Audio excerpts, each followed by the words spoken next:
ये कहानी बहुत ही पुरानी है। शायद आपने कभी पढ़ा या सुना जरूर होगा। चलिए आज फिर से इस कहानी को दोहराते हैं। माँ को अपने बेटे और किसान को अपने लहलहाते खेत देखकर जो आनंद आता है, वही आनंद बाबा भारती को अपना घोड़ा देखकर आता था। भगवत भजन से जो समय बचता वह घोड़े को अर्पण हो जाता। वह घोड़ा बड़ा सुंदर था, बड़ा बलवान। उसके जोड़ का घोड़ा सारे इलाके में न था। बाबा भारती उसे सुल्तान कहकर पुकारते, अपने हाथ से खरहरा करते, खुद दाना खिलाते और देख देख कर प्रसन्न होते थे। उन्होंने रुपया, माल, असबाब, जमीन आदि अपना सब कुछ छोड़ दिया था। यहाँ तक कि उन्हें नगर के जीवन से भी घृणा थी। अब गांव से बाहर एक छोटे से मंदिर में रहते और भगवान का भजन करते थे। मैं सुल्तान के बिना नहीं रह सकूंगा। उन्हें ऐसी भ्रांति सी हो गई थी। वे उसकी चाल पर लट्टू थे। कहते, ऐसे चलता है जैसे मोर घटा को देखकर नाच रहा हो। जब तक संध्या समय सुल्तान पर चढ़कर 8-10 मील का चक्कर न लगा लेते, उन्हें चैन न आता। खड़क सिंह उस इलाके का प्रसिद्ध डाकू था। लोग उसका नाम सुनकर कांपते थे। होते होते सुल्तान की कीर्ति उसके कानों तक भी पहुंची। उसका हृदय उसे देखने के लिए अधीर हो उठा। वह एक दिन दोपहर के समय बाबा भारती के पास पहुंचा और नमस्कार करके बैठ गया। बाबा भारती ने पूछा, खड़क सिंह क्या हाल है? खड़क सिंह ने सिर झुकाकर उत्तर दिया, आपकी दया है। कहो, इधर कैसे आ गए? सुल्तान की चाह खींच लाई। विचित्र जानवर है, देखोगे तो प्रसन्न हो जाओगे।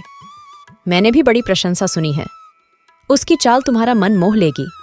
कहते हैं देखने में भी बहुत सुंदर है। क्या कहना, जो उसे एक बार देख लेता है उसके हृदय पर उसकी छवि अंकित हो जाती है। बहुत दिनों से अभिलाषा थी, आज उपस्थित हो सका हूं। बाबा भारती और खड़क सिंह अस्तबल में पहुंचे। बाबा ने घोड़ा दिखाया घमंड से। खड़क सिंह ने देखा आश्चर्य से। उसने सैकड़ों घोड़े देखे थे, परंतु ऐसा बांका घोड़ा उसकी आंखों से कभी न गुजरा था। सोचने लगा, भाग्य की बात है, ऐसा घोड़ा खड़क सिंह के पास होना चाहिए था। इस साधु को ऐसी चीजों से क्या लाभ? कुछ देर तक आश्चर्य से चुपचाप खड़ा रहा। इसके पश्चात उसके हृदय में हलचल होने लगी। बालकों की सी अधीरता से बोला, परंतु बाबा जी, इसकी चाल न देखी तो क्या? दूसरे के मुख से सुल्तान की प्रशंसा सुनने के लिए उनका हृदय अधीर हो गया। घोड़े को खोलकर बाहर गए। घोड़ा वायु वेग से उड़ने लगा। उसकी चाल को देखकर खड़क सिंह के हृदय पर सांप लौट गया। वह डाकू था और जो वस्तु उसे पसंद आ जाए उस पर वह अपना अधिकार समझता था। उसके पास बाहुबल था और आदमी भी। जाते जाते उसने कहा, बाबा जी, मैं यह घोड़ा आपके पास न रहने दूंगा। बाबा भारतीय डर गए। अब उन्हें रात को नींद न आती। सारी रात अस्तबल की रखवाली में कटने लगी। प्रति क्षण खड़क सिंह का भय लगा रहता, परंतु कई मास बीत गए और वह न आया। यहां तक कि बाबा भारतीय कुछ असावधान हो गए और इस भय को स्वप्न के भय की नाई मिथ्या समझने लगे। संध्या का समय था। बाबा भारतीय सुल्तान की पीठ पर सवार होकर घूमने जा रहे थे। इस समय उनकी आंखों में चमक थी, मुख पर प्रसन्नता।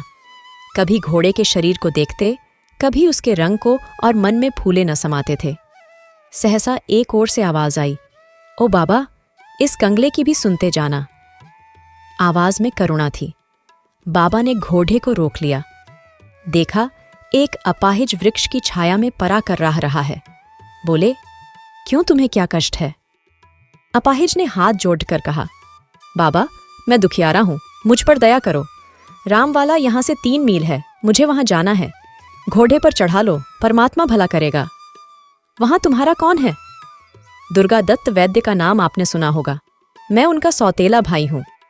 बाबा भारती ने घोड़े से उतरकर अपाहिज को घोड़े पर सवार किया और स्वयं उसकी लगाम पकड़कर धीरे धीरे चलने लगे।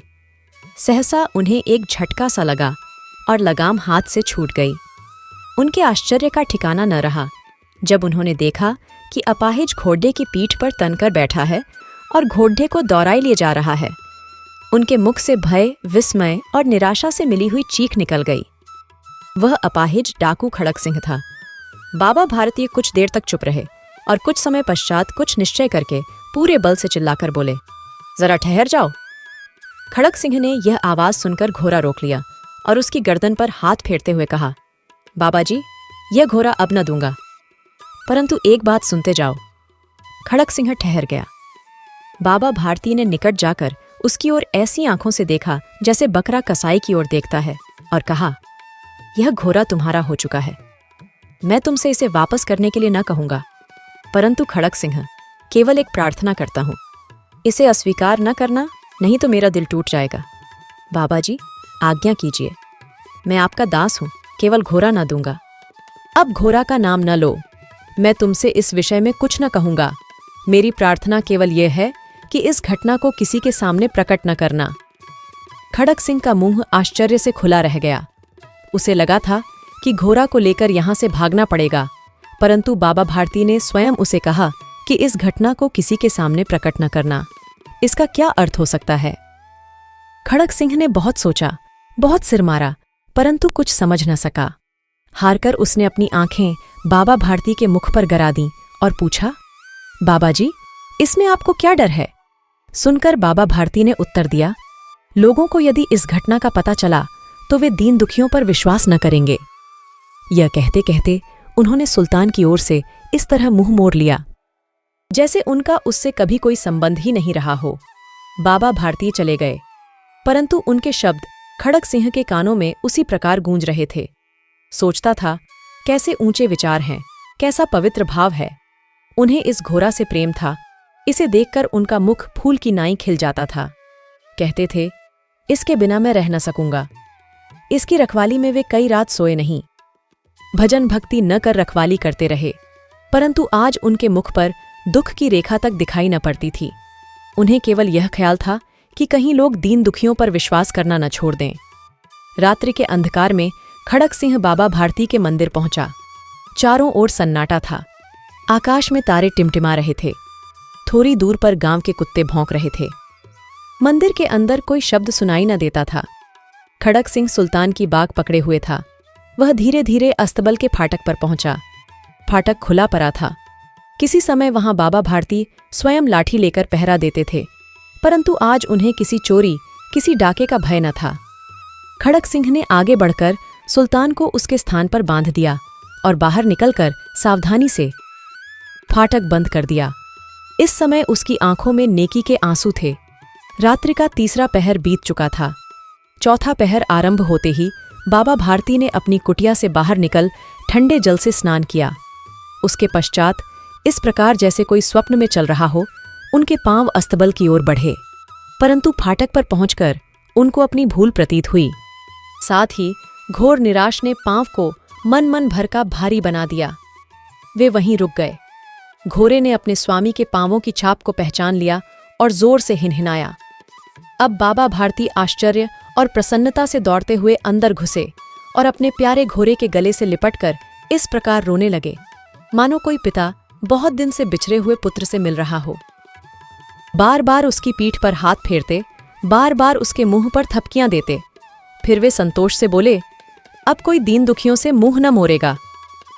तो दोस्तों, आशा करते हैं कि आपको ये कहानी अच्छी लगी होगी। अगर अच्छी लगी हो तो लाइक, शेयर और सब्सक्राइब जरूर करें। धन्यवाद।